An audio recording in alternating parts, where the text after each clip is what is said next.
अल्हम्दुलिल्लाहि नहमदुहु व नस्तईनुहु व नस्तगफिरुहु व नु'मिनु बिही व नतवक्कलु अलैहि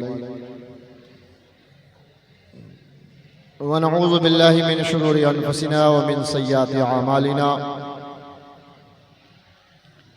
मन यहदिहिल्लाहु फला मुदिल्ल लहु व मन युद्लिलहु फला हादिय लहु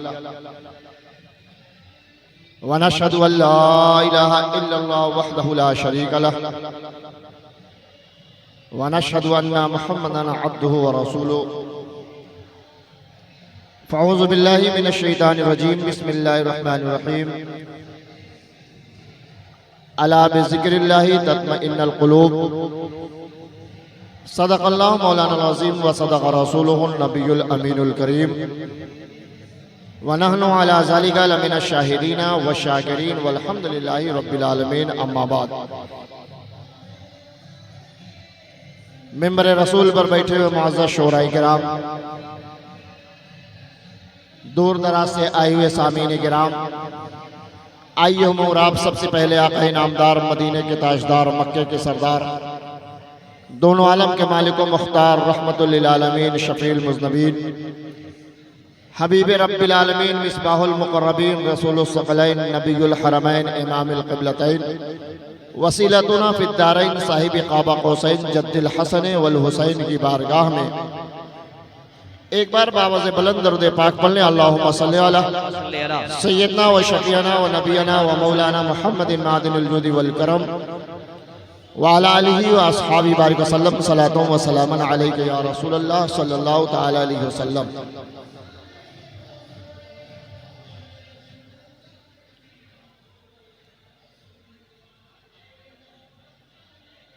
उनासीवां उर्से सालिही में हम तमाम लोग हाजिर हैं। बारगाहे खुदावंदी में यही दुआ है, अल्लाह तबारक व तआला हमारा और आपका यहाँ आना कबूल और मकबूल फरमाए। उर्से सालेह बाबा का ये आखिरी प्रोग्राम चल रहा है। जलसा खत्म होने के बाद एक साल के लिए उर्से सालेही को मुलतवी कर दिया जाएगा। कल इसी स्टेज पर कुछ नए शोरा थे, कुछ नए खतीब थे। आज इसी स्टेज पर नए शोरा हैं और नए खतीब भी आएंगे, नए नकीब भी हैं।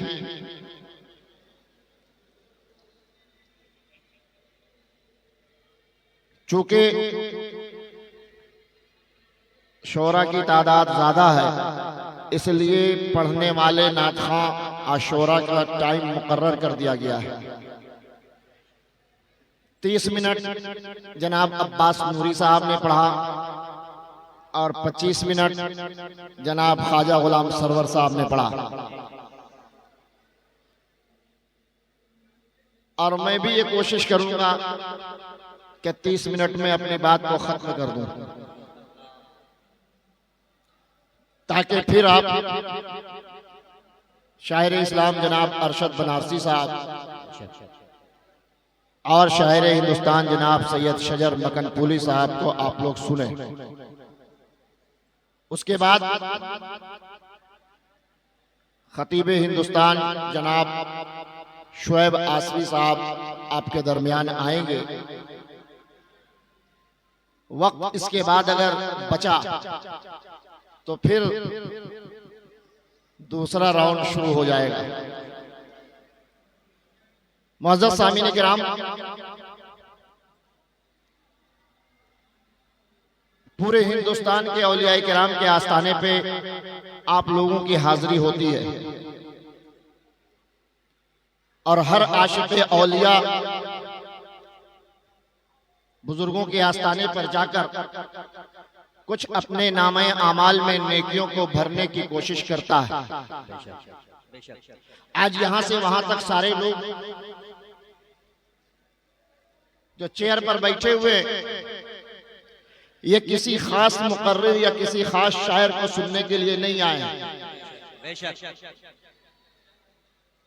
और अगर कोई शख्स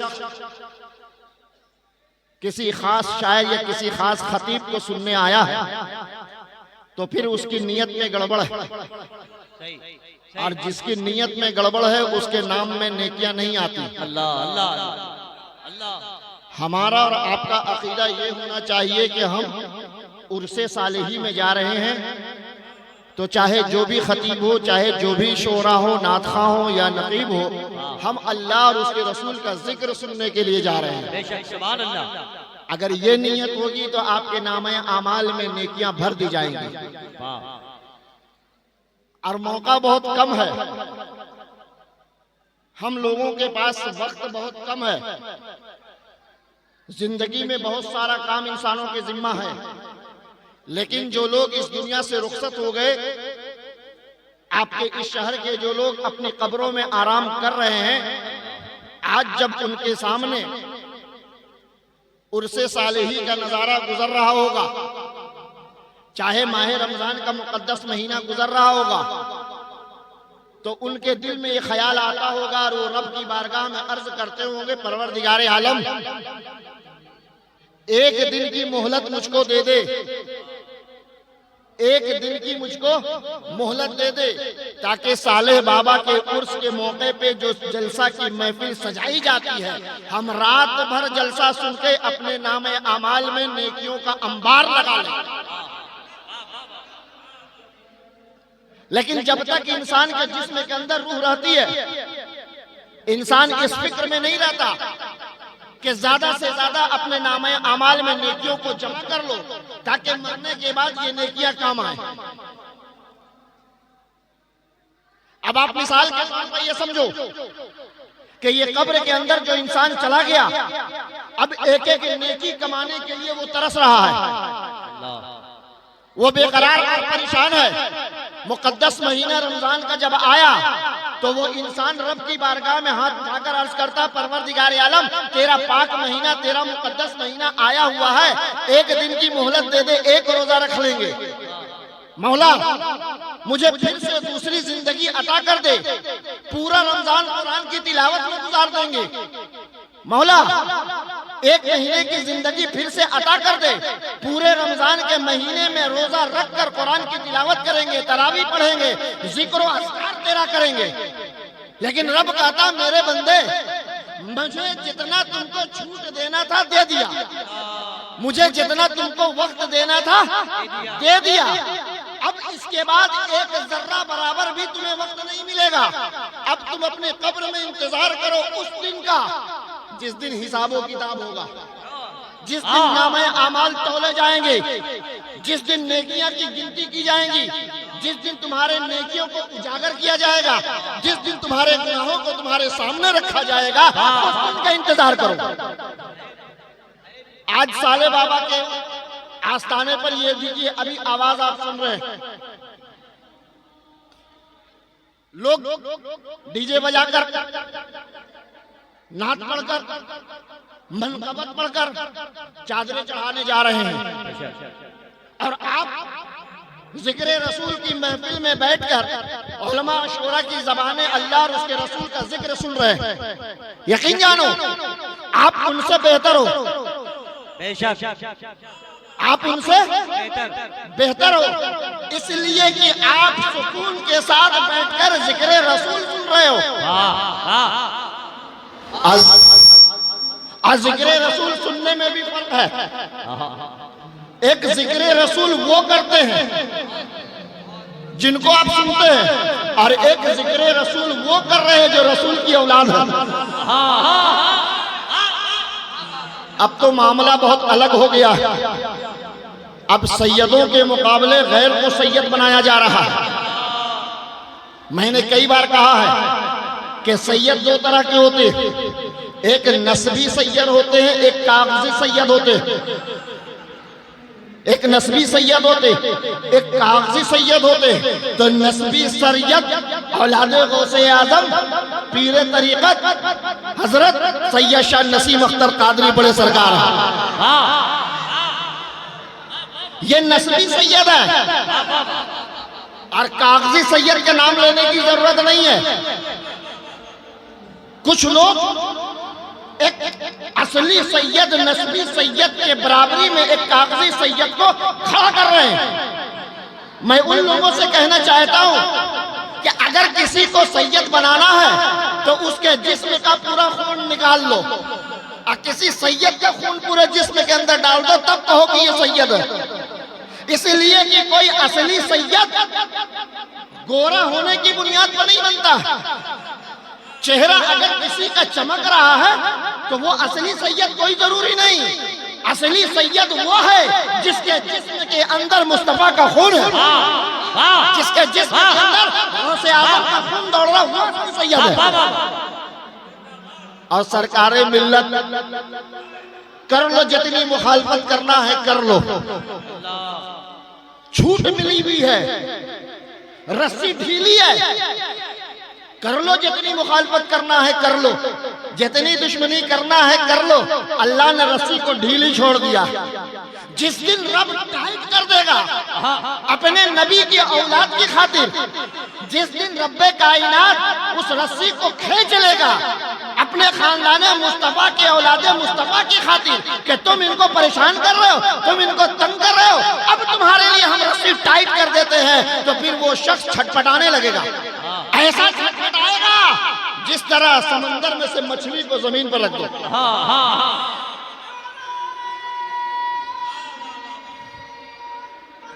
अल्लाह अकबर या रसूल अल्लाह। मेरे दोस्तों, साले बाबा के उर्स में हम लोग हाजिर हैं। आपको पता है ये अल्लाह के वली हैं, ये अल्लाह के वली हैं। आपका और हमारा अकीदा यह है कि इनके दरबार में जाकर जो मांगो रब कबूल कर लेता है। मांगने का भी तरीका है। रब कहता है अपने हैसियत के मुताबिक मांगो, अपने हैसियत के मुताबिक मांगो। अगर तुम इनके दरबार में जाकर मांगोगे कि हमें हिंदुस्तान का वजीर आजम बना दिया जाए, तो ये तुम्हारी हैसियत के मुताबिक नहीं है। जो तुम्हारी हैसियत है वो मांगो। यकीन जानो कि ये अल्लाह के वली है, तुम मांगोगे तो रब तुम्हारी दुआ को कबूल करके पूरा कर देगा। और इसीलिए हिंदुस्तान के वलियों की आस्थाने पर हम जाते हैं और जाकर हर जगह अपनी फरियाद उनके दरबार में रख देते हैं। बहुत सी मुरादें हमारी पूरी हो जाती है, बहुत सी मुरादें हमारी पूरी नहीं होती। अब आप कहोगे कि औलिया अल्लाह के आस्थाने पर जाकर हमारी बहुत सी मुरादें पूरी हो जाती है, बहुत सी रद्द हो जाती है, वजह क्या है? तो वजह ये नहीं है। गरीब नवाज के आस्थाने पर जाकर अगर आपने दुआ मांगी, दुआ कबूल हो गई तो ठीक, रद्द हो गई तो भी उसके जिम्मेदार आप हैं। अब आप बोलोगे क्यों? इसलिए कि हम अपने आप को मुसलमान तो कहते हैं, सच्चा पक्का मुसलमान कहते हैं। आपका रब कहता है कि तुम मेरे वली को याद करते हो, तो तुम्हारे बुजुर्ग, तुम्हारे वली की वजह कर, जिनसे तुम इश्क कर रहे हो, जिनसे तुम मोहब्बत कर रहे हो, इश्क करने की बुनियाद पर कुछ दुआएं तुम्हारी कबूल कर लेते हैं। लेकिन तुम मुझे नहीं याद करते, तुम मुझे नहीं याद करते। अगर तुम मेरे घर में आकर 5 वक्त की नमाजें अदा कर लिया करते हो और साले बाबा के आस्थाने पर जाकर अपनी दुआओं को पेश कर देते हो, तो फिर तुम्हारी एक दुआ रद्द नहीं होती, सारी दुआ तुम्हारी कबूल हो जाती है। तो पता क्या चला कि अगर आपकी जिंदगी में कोई दुआएं हैं, कोई ख्वाहिशात है, कोई तमन्ना है, तो पहले रब को राजी कर लो, उसके घर में जाकर सजदा कर लो। अरे कम नहीं है, ये तो तुम्हारे रब का तुम पर करम और एहसान है कि आज हमें खिला रहा है, आज हमें पिला रहा है, आज हमें पहना रहा है, उसके बाद भी हम उसको याद नहीं कर रहे। याद करो, अभी कितना दिन हुआ?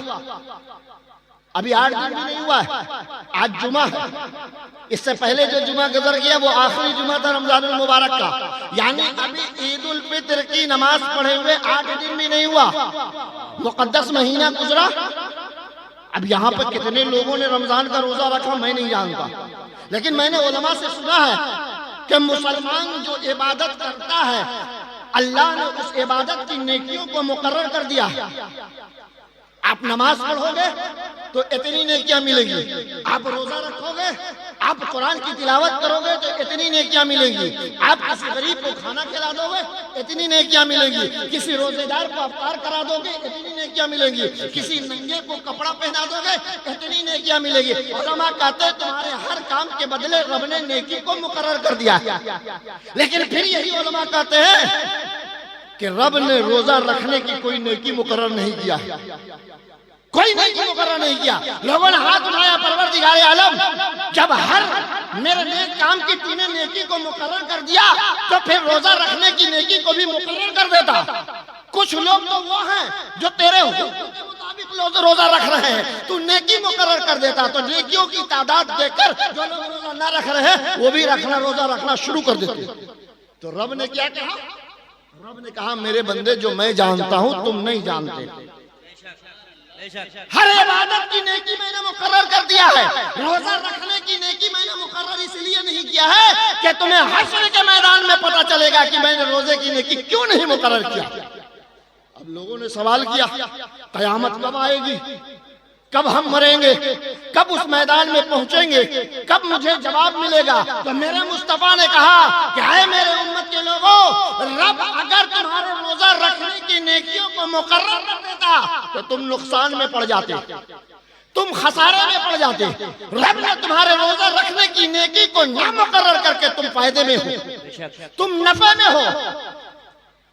लोगों ने सवाल किया या रसूल अल्लाह रोजे की नेकी रब ने मुकर्रर नहीं किया तो हम फायदे में हैं? अल्लाह के रसूल ने कहा हाँ तुम फायदे में हो। क्या फायदा? तो आपके आका मेरे आका इरशाद फरमाते कि कल मैदान महशर में जब मेरे उम्मती का रब हिसाब लेगा तो एक नामा इधर खुलेगा, एक नामा इधर खुलेगा, गुनाहों की गठरी इधर होगी, नेकियों की गठरी इधर होगी। अब दोनों का हिसाब चलेगा। कैसे हिसाब चलेगा? थोड़ा सा दुनिया को भी साथ में लेकर चलिए। अभी आपके यहाँ इलेक्शन होने वाला है, जब आप किसी को इलेक्शन लड़ाते हैं, चाहे वो छोटा इलेक्शन हो या बड़ा इलेक्शन हो, आप जब किसी का सपोर्ट करते हैं तो आपका दिल उस नेता की तरफ लगा होता है, कितना वोट उसने लाया। अपने चाहने वाले से पूछते कितना वोट लाया, तो वो जो वहां पर मौजूद होता है वो बोलता है हमारा कैंडिडेट 500 वोट से आगे चल रहा है, 500 वोट से आगे चल रहा है। आपको इत्मीनान हो जाता है कि अभी अपने इलाके वाला वोट बाकी है। जब अपने इलाके का डब्बा खुलेगा तो 2000 से आगे हो जाएगा, मेरा उम्मीदवार जीत जाएगा। कभी कभी ऐसी भी खबर आती है कि मेरा उम्मीदवार 200 वोट से पीछे हो गया और दूसरा उम्मीदवार आगे हो गया, तो दिल थोड़ा सा अफसुर्दा होता है, थोड़ा सा गमज़दा होता है। लेकिन जिन लोगों को यकीन होता है कि अभी जो डब्बा खुलने वाला है उसमें हमारा वोट है, जरूर मेरा नेता जीतेगा, इसको आप ज़हन में रखो। कल मैदान महशर में आपकी नेकी का भी डब्बा खुलेगा, आपके बुराई का भी डब्बा खुलेगा। एक तरफ डब्बे में नेकियां हैं, अब उसमें किस किस तरह की नेकियां हैं? नमाज की नेकियां हैं, कुरान की तिलावत की नेकियां हैं, नवाफिल की नेकियां हैं, कुरान के सुनने की नेकियां हैं, किसी को खाना खिलाया उसकी नेकियां हैं, किसी को कपड़ा पहनाया उसकी नेकियां हैं, बुजुर्गों के आस्थाने पे चादर चढ़ाया उसकी नेकियां हैं, बुजुर्गों के कुल की महफिल में शामिल हुए उसकी नेकियां है, बुजुर्गों के उर्स के जलसे में आप आए उसकी नेकियां है, किसी को सलाम कर दिया उसकी नेकियां है। रास्ता चल रहे हैं, एक कांटा नजर आया, एक किल नजर आई, एक पत्थर नजर आया जिसमें आपको चोट लग गई, आपने उठाकर किनारे कर दिया। हमें तो चोट लग गई, हमें तो कांटा गड़ गया, हमें तो तकलीफ हो गई, हटा देते हैं, आने वाले किसी को न लगे। वो नेकियां इसके अंदर पता चला कि जिंदगी में जितना भी आपने काम किया हर काम की नेकियां इसके अंदर बंद है। दूसरी तरफ गुनाहों का डब्बा है, चोरी किया अजाब इसके अंदर, डकैती किया अजाब इसके अंदर, आपने किसी के साथ चुगलखोरी किया इस डब्बे में गुनाह रखा हुआ है, आपने किसी को धोखा दिया इस डब्बे में गुनाह रखा हुआ है, आपने किसी से गिबत किया इसमें गुनाह रखा हुआ है, किसी के माल को हड़प कर लिया इसमें गुनाह रखा हुआ है। यानी जिंदगी में जितनी भी आपने बुराइयां किया उसमें गुनाह रखा हुआ है, जिंदगी में जितनी नेकियां की नेकी रखी हुई है। अब ये डब्बा दोनों जब रखा गया कौन खोलेगा? गिनती कौन करेगा? नेकियों के डब्बे को कौन खोलेगा? बुराइयों के डब्बे को कौन खोलेगा? फरिश्ते को हुक्म होगा इसका हिसाब करो। इसका हिसाब करो। फरिश्ते खोलेंगे, गुनाहों के डब्बे को खोलेंगे, चुगलखोरी किया था, कितना अजाब इसके अंदर आया, 500 अजाब इसके अंदर आया। फरिश्ते उधर खोलेंगे, नमाज पढ़ा था, कितनी नेकी आई, 5000 नेकी आई। 5000 में 500 मिन्हा कर दो, अभी भी 4500 नेकियां हैं। आसरा है, उम्मीद है कि हम जन्नती हो जाएंगे। जब सारा रिकॉर्ड, सारा डब्बा नेकी और बदी को जब फरिश्तों ने तौला तो हर गुनाह को नेकियां काटती चली गई, लेकिन जब आखिर हुआ तो 500 गुनाह फिर भी मेरे जिम्मे रह गया, आपके जिम्मे रह गया।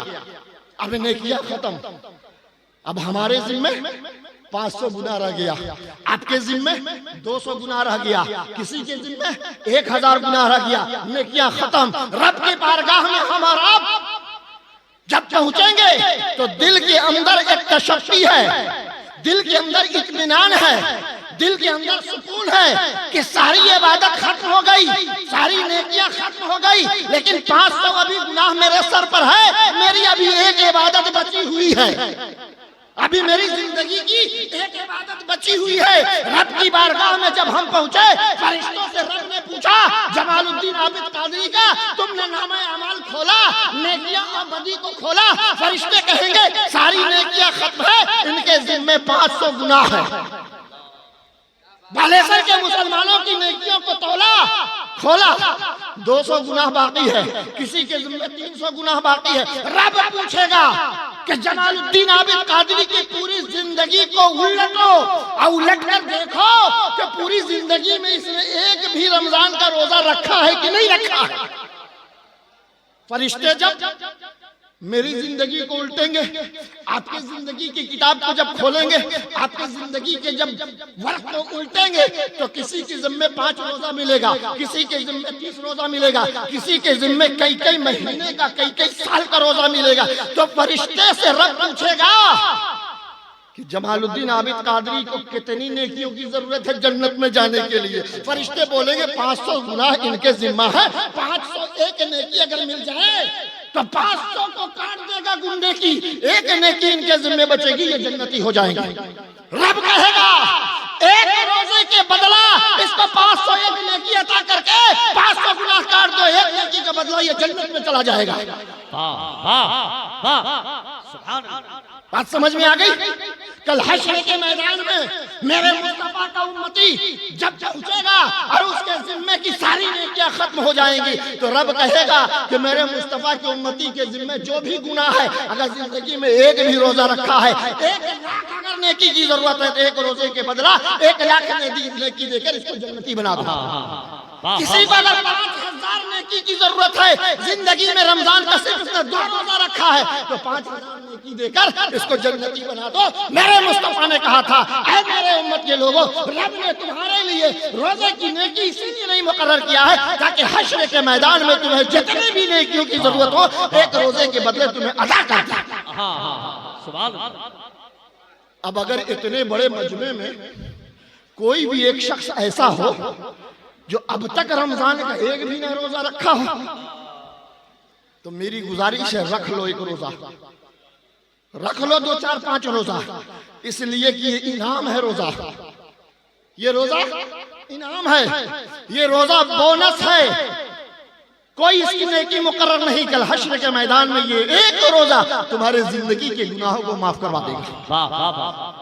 लेकिन मेरे दोस्तों ऐसा नहीं है कि आप नियत ये करो कि हम हश्र के मैदान के लिए वहां अपने आप को जन्नती बनने के लिए हम रोजा रख रहे, नहीं।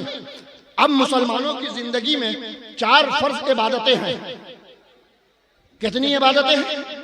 4 फर्ज इबादतें हैं मुसलमानों की जिंदगी में, जिसको उलमा कहते हैं ये सुतून है, ये पाया है, मजहब इस्लाम का ये पाया है, इसी पर इस्लाम कायम है, नमाज, रोजा, हज और ज़कात। लेकिन इसमें भी फर्क है।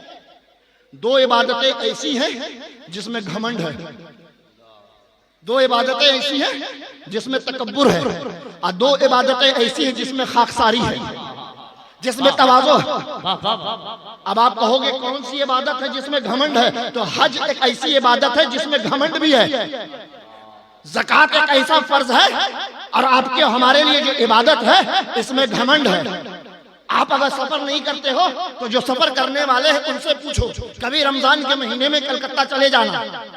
मैं रमजान के महीने में जब कलकत्ता शहर से गुजर रहा था तो एक मकाम पर देखा तमाम मसाजिद के अइम्मा और मदारिस के असातिज़ा खड़े हुए, एक भीड़ लगी हुई है, 50-60 की तादाद में लोग खड़े हुए हैं। मैंने पूछा यहाँ पर इतने अइम्मा और असातिज़ा क्या कर रहे हैं?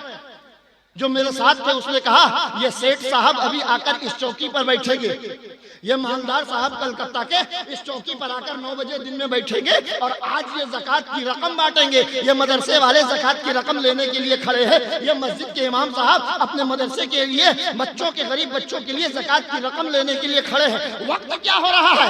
सुबह का 7 बज रहा है और सेठ साहब कितने बजे आएंगे? 9 बजे आएंगे। 2 घंटा से ये उलमा असातिज़ा अइम्मा किराम सेठ साहब के घर पर खड़े इंतजार कर रहे हैं। वो सेठ ज़कात तो जरूर बांट रहा है लेकिन नेकियां नहीं कमा रहा।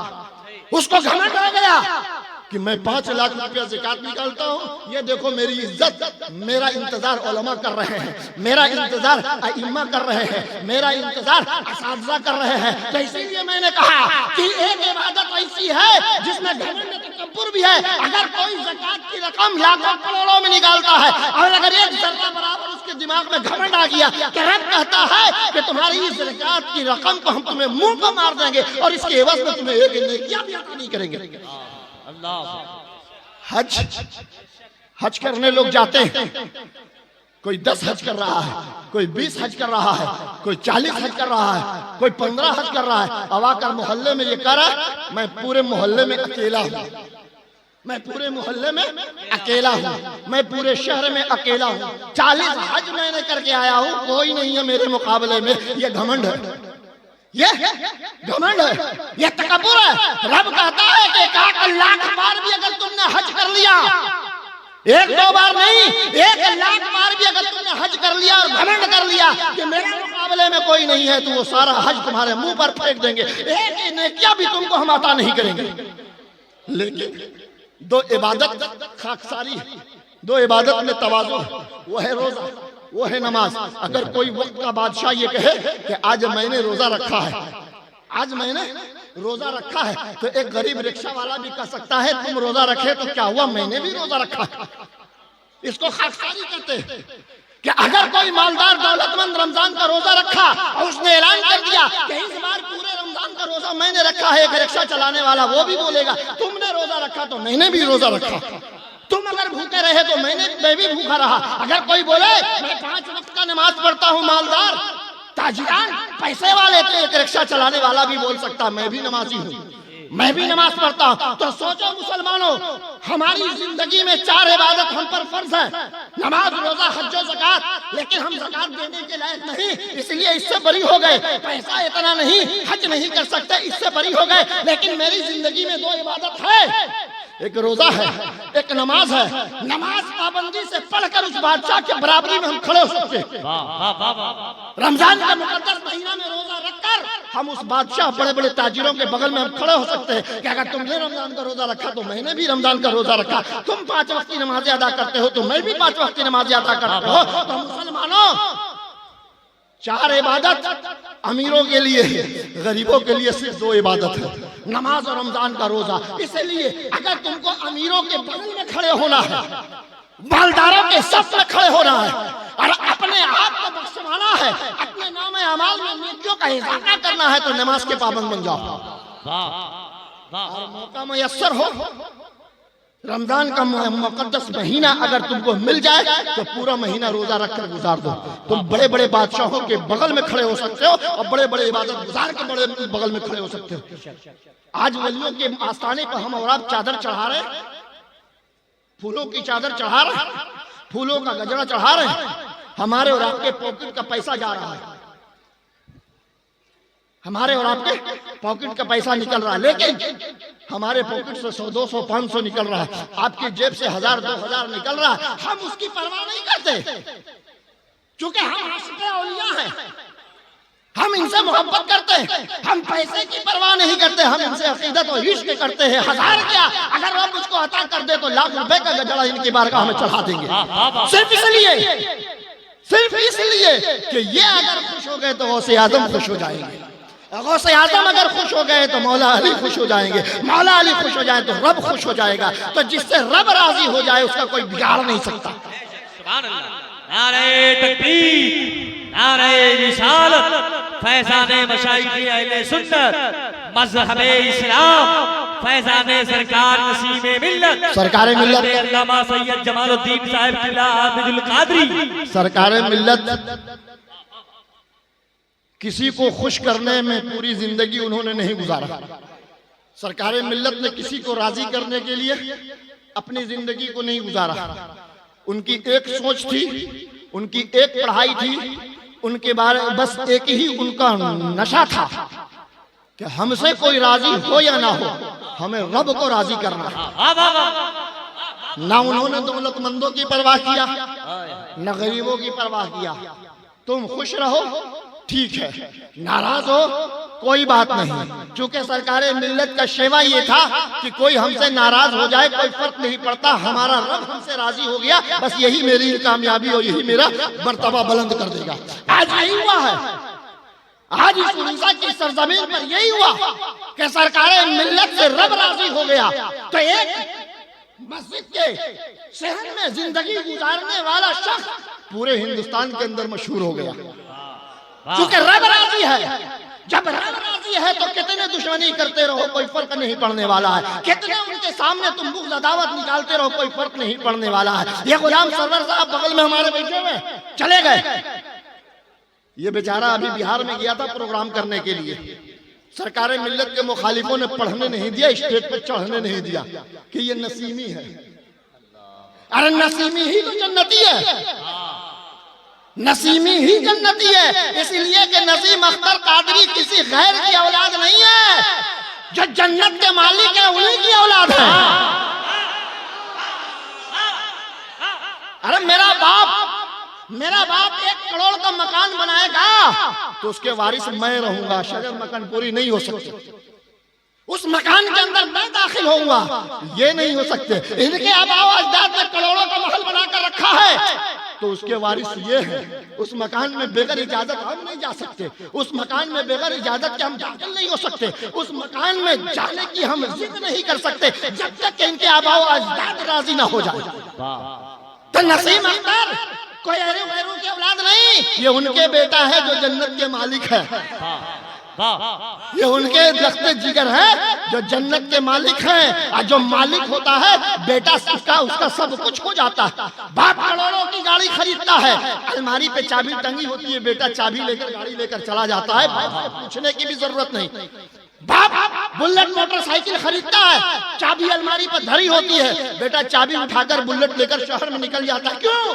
इस दावे के साथ कि मेरे बाप की गाड़ी है, इस सोच के साथ कि मेरे बाप की गाड़ी है। तो हम नसीमियों को ये मुबारकबाद देना चाहते हैं कि तुम जन्नती हो, इसलिए कि जन्नत तुम्हारे बाप की है।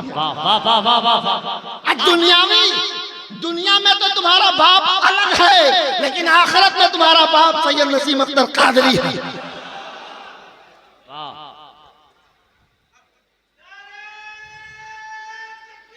अल्लाह अकबर, या रसूल अल्लाह, जिंदाबाद जिंदाबाद।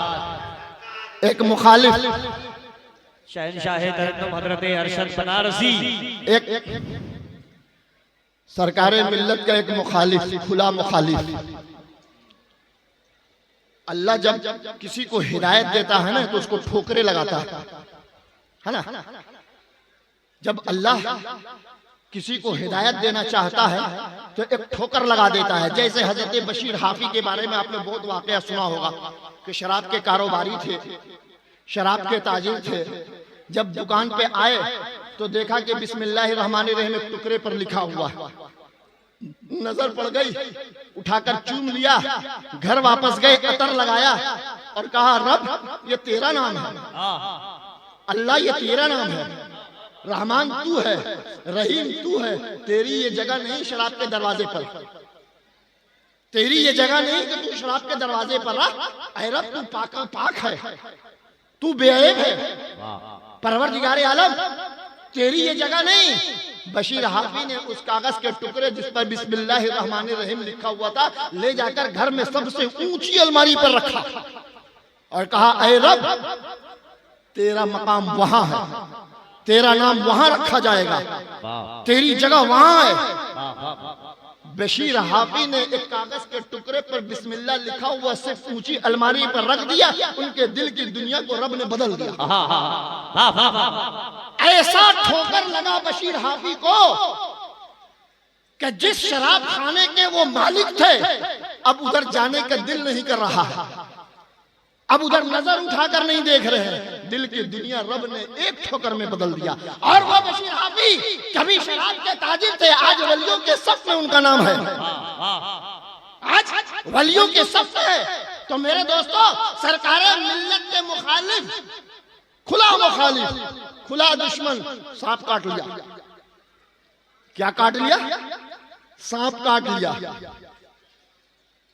कल भद्रक से एक मेरे पास एक शख्स का फोन आया कि हजरत साले बाबा के उर्स में मेरा 9 साल का बच्चा गया है, उसको सांप काट लिया नानी के घर में, आप दुआ कर दीजिए। हम कहा तुम भद्रक में हो, सरकार के आस्थाने पर हाजिरी लगा दो, बच्चा तुम्हारा साले बाबा के दर पर है,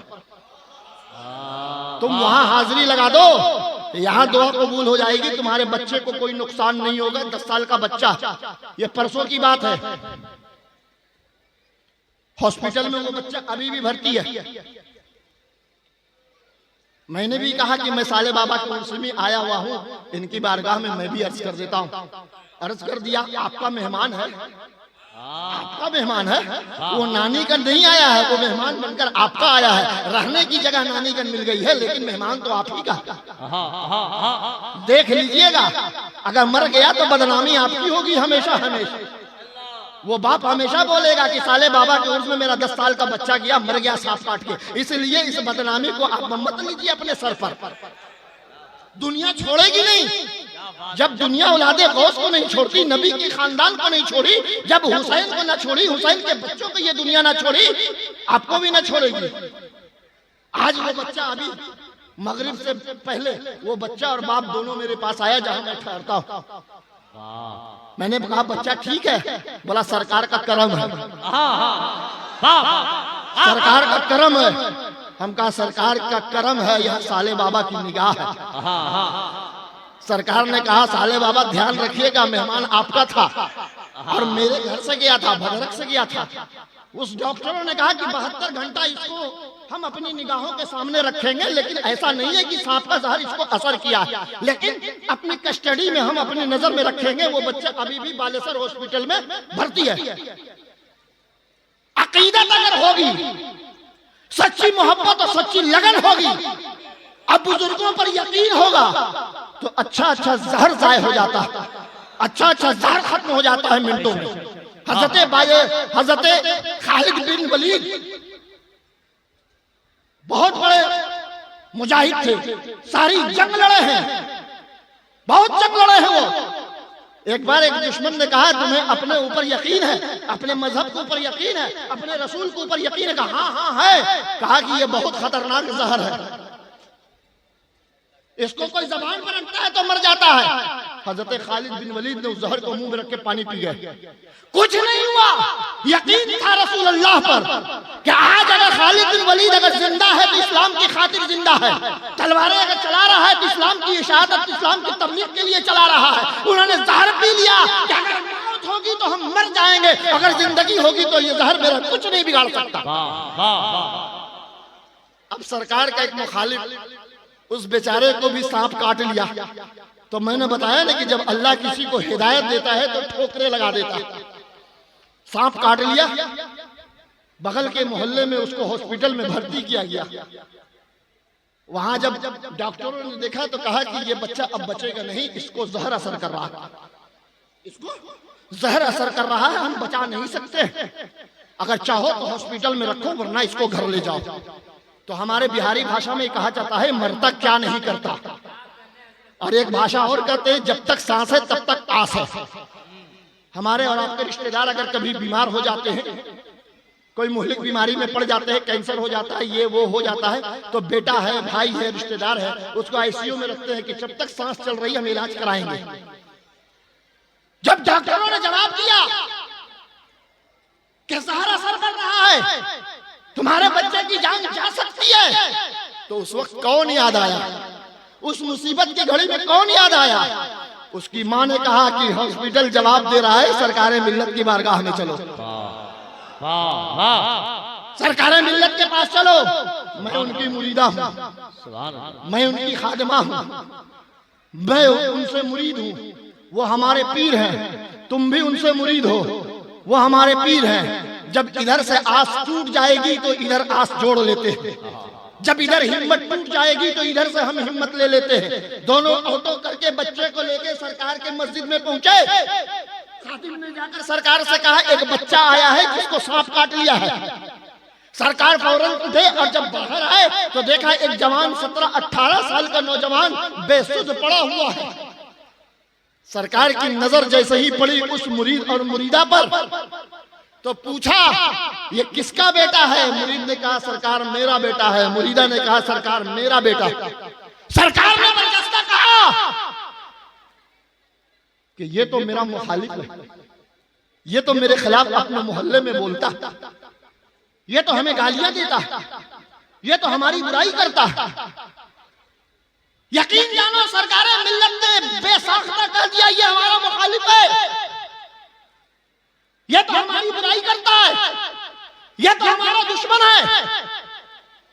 पैर पकड़ लिया मुरीद, सरकारे मिल्लत को पैर को जकड़ लिया, कहा सरकार ये मेरा बेटा है और हम आपके बेटा हैं, ये मेरा बेटा है, हम आपके बेटा हैं। अगर आप अपने बेटा को दुख देना चाहते हैं तो मत इसका इलाज कीजिए, अगर आप अपने बेटा को खुश रखना चाहते हैं तो आप इसका इलाज कर दीजिए ताकि आपका बेटा खुश रहे। आप इसको ना देखें ये कौन है, हमें देखें कि मैं आपका बेटा हूं, मैं आपका आशिक हूं, मैं आपकी मोहब्बत करने वाला हूं।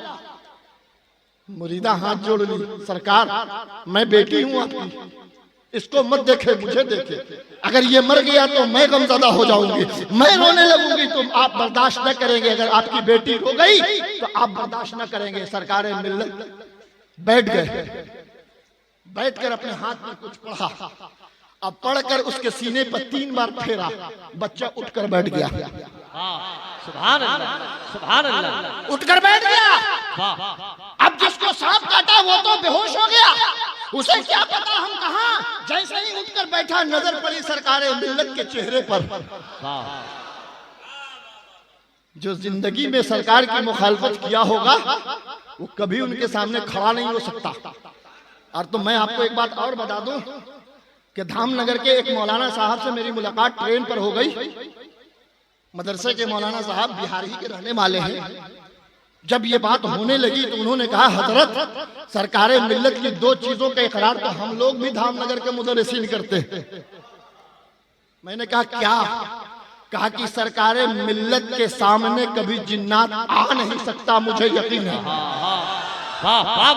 अरे हम अकीदतमंद है, हम तो सरकारे मिल्लत के आशिक हैं, हम तो सरकारे मिल्लत के चाहने वाले हैं। हमारा तो पुख्ता अकीदा है कि सरकारे मिल्लत के सामने जिन्नात नहीं आ सकता। लेकिन जो दूसरे मुखालिफ के मदरसे में बच्चों को तालीम दे रहे हैं उन्होंने बर्जस्ता कहा कि सरकारे मिल्लत के ऊपर मेरा यकीन है कि उनके सामने जिन्नात नहीं आ सकता, मुझे पता है। अब दूसरी बात मैंने कहा, दूसरी कौन सी उनकी खासियत है, खुसूसियत है जिसके आप कायल हैं? उन्होंने कहा उनके फूक में तासीर है।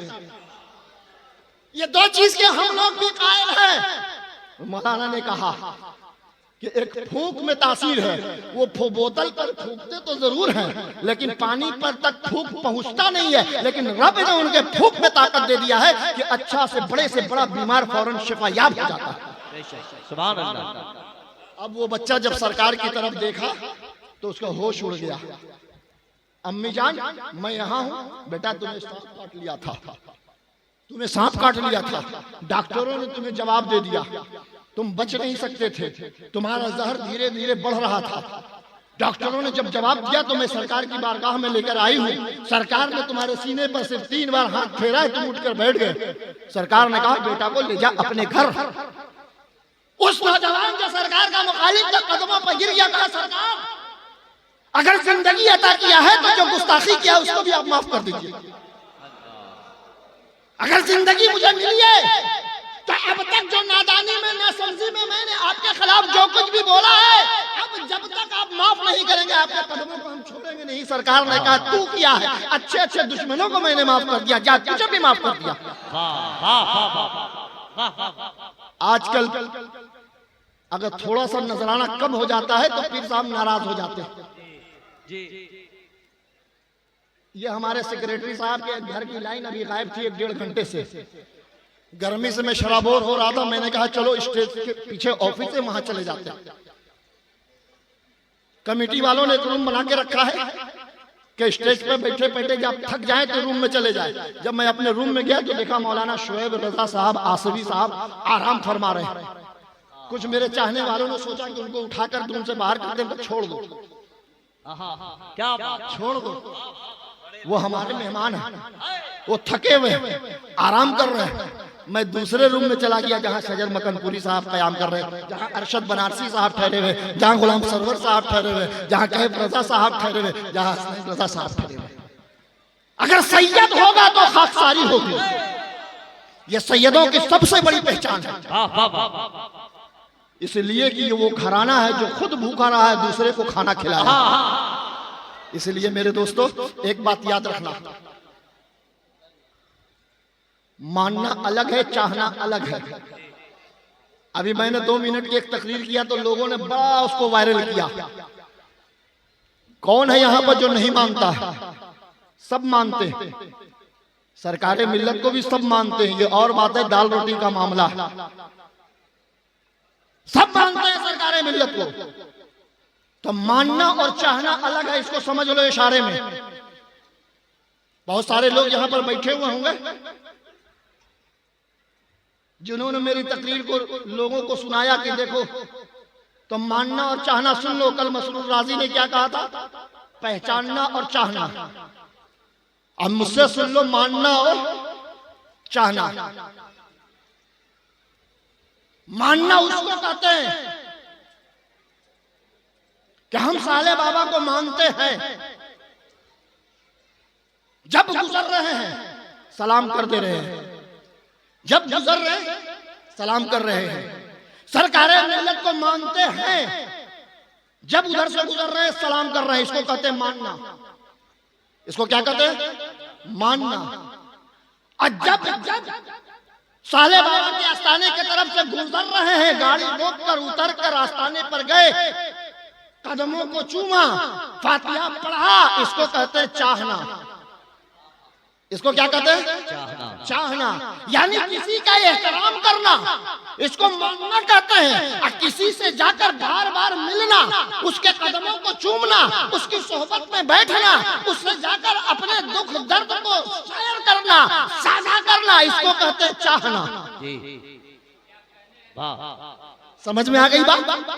मानना उसको कहते हैं कि एहतराम हम करते हैं, चाहना उसको कहते हैं कि बार बार उसके पास हम जाते हैं, उसको कहते हैं चाहना। इसको दिमाग में रख लो और बात को निकाल दो। आबिद कादी बहुत से को मानते, चाहते कम को हैं। मानते तो सबको है। आलिम है तो क्यों नहीं मानेंगे? इल्म वाले हैं तो क्यों नहीं मानेंगे? तकवा वाले हैं तो क्यों नहीं मानेंगे? परहेजगारी है तो क्यों नहीं मानेंगे? बिल्कुल मानेंगे। लेकिन जिसको चाहते हैं उसके दर तक जाते हैं, जिसको चाहते हैं उसके घर तक जाते हैं, जिसको चाहते हैं उसके कदमों को भी चूमते हैं, उसके दस्तबोसी भी करते हैं। तो मेरे दोस्तों ये बात सुन लो। कल मसरूर राजी ने कहा, सरकार के बारे में उन्होंने कहा कि ये वो सरकार है जो भी खत्म नहीं होती। हकीकत यही है कि ये हिंदुस्तान की सरकार नहीं है, ये 5 साल में खत्म हो जाएगी। या किसी दूसरे मुल्क की सरकार नहीं है जो एक मुद्दत में खत्म हो जाएगी। हम उस सरकार के अंदर हैं जिस सरकार के सबसे चीफ जिसको कहो वो हमारे आका है। तमाम पैगंबर इस दुनिया पर जितने आए वो सब मेरे रसूलुल्लाह के सरकार के अंडर है। और ये सरकार आपने नहीं बनाया है अपने वोटों से, इस सरकार को खुद रब्बे कायनात ने बनाया है। तो मेरे मुस्तफा की सरकार कयामत तक कायम रहेगी, और जिसकी सरकार होती है उसकी औलाद का बोलबाला होता है, उसी की औलाद का बोलबाला होता है। नबी की सरकार कयामत तक कायम रहेगी, कोई हिला नहीं सकता मेरे मुस्तफा की सरकार को, अब मेरे मुस्तफा के कानून को कोई बदल नहीं सकता। अब मेरे आका जब सरकार हो गए और हम लोग उनकी सरकार में हैं, तो गौसे आजम को गौसियत के मकाम पर पहुंचा दिया, अब कोई दूसरा गौस पैदा नहीं होगा। देखो मुस्तफा की सरकार में हो तो कितना फायदा पहुंच रहा है, गौसे आजम को गौसियत के मकाम पर पहुंचा दिया, अब कोई गौस पैदा नहीं होगा। सुल्तानुल हिंद को, गरीब नवाज को सुल्तानुल हिंद शहंशाह हिंदुस्तान बना दिया, कयामत तक कोई दूसरा सुल्तानुल हिंद बन नहीं सकता, गरीब नवाज ही रहेंगे। ये नबी की सरकार है कि एक बार जिसको मंत्रालय अता कर दिया, मंत्री बन गया, कभी मंत्रालय छिनाएगा नहीं, कभी मंत्री से वो हटेगा नहीं। ये उस नबी की सरकार है। हमारे हसन और हुसैन को जन्नत का सरदार बना दिया, जन्नत के मंत्री बना दिया। ये इमाम हुसैन कयामत तक के लिए जन्नत के मंत्री हो गए। ये मंत्रीशिप हटेगी नहीं, मंत्रालय खत्म नहीं होगा।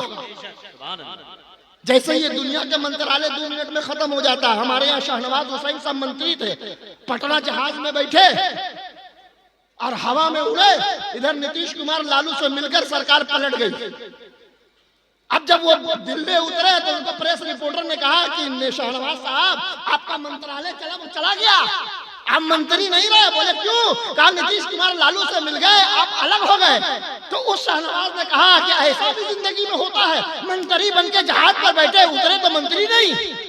तो ये दुनिया का मंत्रालय है जो कभी भी तख्ता पलट सकता है, कभी भी सरकार बदल सकती है, लेकिन ये मेरे मुस्तफा की सरकार है कि मेरे नबी ने जिसको बना दिया मंत्री, वो कयामत तक के लिए हो गया, वो कयामत तक के लिए मंत्री हो गया, कोई उसके मंत्रालय को छीन नहीं सकता है। हम सैयद हैं, हम सैयद हैं। और उलमा की ज़बानी सुन लो, सैयद का मर्तबा क्या होता है, सैयद का मतलब क्या होता है, सरदार। तो जब नबी ने मुझे सरदार बना दिया है तो मेरी सरदारी को कोई छीन नहीं सकता, सरदारी को कोई छीन नहीं सकता। तो सरकार मिल्लत, मुजाहिद मिल्लत, इनकी दोस्ती को मेरे नबी ने कायम किया, इनकी दोस्ती को मेरे रसूल ने कायम किया। एक तरफ हबीबुर रहमान, दूसरी तरफ नसीम अख्तर, इनकी दोस्ती कभी खत्म नहीं होगी, इसलिए कि मेरे सरकार ने दोनों को दोस्त बनाया। किसी की मुखालफत करने से ये दोस्ती खत्म नहीं होगी और किसी की मुखालफत करने से ये मोहब्बत कम नहीं होगी। नसीमी कल भी मुजाहिद मिल्लत के आस्थाने पर जाता था, आज भी जाएगा, कल भी जाएगा, इसलिए कि ये सरकार मिल्लत की तालीम है, ये सरकार मिल्लत की पढ़ाई है कि मुजाहिद मिल्लत को कभी न छोड़ना। और अगर मेरा मुरीद कोई है ऐसा जिसने मुजाहिद मिल्लत को छोड़ दिया तो मेरी खानकाह में मत आना। ऐसा वली, आज तो एक पीर साहब दूसरे पीर साहब की खानकाह में मुरीदों को जाने से मना करते हैं, हाँ मत जाना वहां, काहे को? ऐसा ना कि ये उसी का हो जाए। लेकिन सरकार मिल्लत को पता था कि ये मुरीदीन मुझको मिलकर इज्जत नहीं दे सकता, मुझको इज्जत अगर देना होगा तो मेरा रब मुझको इज्जत देगा, हमें मर्तबा अता करना होगा तो मेरे रसूल मुझको मर्तबा दे देंगे, मेरे गौसे आजम वो मकाम तक पहुंचा देंगे। आज गौसे आजम की निगाह करम है सरकार मिल्लत पर कि आज दिलो जान से लोग तैयार हैं उनके ऊपर अपनी कुर्बानी देने के लिए। इसलिए मुसलमानों, चूंकि वक्त का हो गया है मेरा, इसलिए सरकार मिल्लत की अकीदत को अपने दिल से कभी निकालना नहीं। अगर निकाल दिया तो समझो जन्नत से निकल गए, इसलिए कि जन्नत किसी के बाप की नहीं, सरकार मिल्लत के बाप की है। अगर जन्नत में जाना है तो सैयदों से सच्ची मोहब्बत करो, अहले बैत से सच्ची मोहब्बत करो। अला बिज़िक्रिल्लाहि तत्मइन्नुल कुलूब, ये आपका रब फरमाता है दिलों को सुकून मिलता है अल्लाह के जिक्र से। आज इतने सारे लोग बैठे हुए, आज हमको आपको सबको अल्लाह के जिक्र से सुकून मिल रहा है। कोई नाते नबी पढ़ रहे हैं, कोई तकरीर कर रहे हैं, कोई जो है अनाउंसरी कर रहे हैं, निकाबत कर रहे हैं, कोई जो है मनकबतें पढ़ रहे हैं, हम सबको सुकून हासिल हो रहा है। बारगाह खुदावंद में भी यही दुआ है, अल्लाह तबारक व तआला हमारे इस साले बाबा के उर्स में हम तमाम लोगों की हाजिरी को कबूल फरमाए और हम लोग अपने अपने घरों से जो कुछ भी नेक दुआएं नेक तमन्नाएं लेकर आए हैं साले बाबा की बारगाह में पेश कर दिया। परवरदिगार आलम की बारगाह में अर्ज़ मौला जो भी दुआएं लेकर आए हैं तुझे कबूल और मकबूल फरमा ले। व आखिरु दवाना अनिल हम्दुलिल्लाहि रब्बिल आलमीन।